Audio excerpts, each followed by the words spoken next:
Aici? Da. Aici suntem la al doilea etaj. Ce mai frumos e la al treilea. Ăla e dom, ăla mai departe. Ăla e Notre Dame. Care vă duc? Aia, da, în față, Notre Dame. Hai să vedem, cum îi zice, să vedem ăla. Apoi Bastilia, unde e cercul ăla, vezi? Acolo e unde e cercul ăla. Care e ce? Uite, e un cerc acolo, uite-te exact unde degetul meu, un cerc așa. Acolo la cercul ăla se aprinde.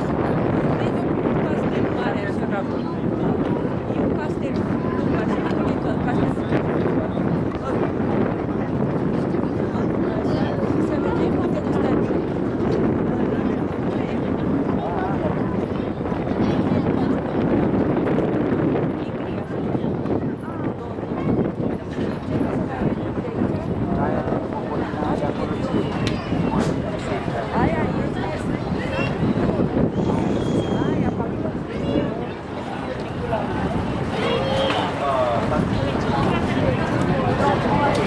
Da, eu tot am văzut ce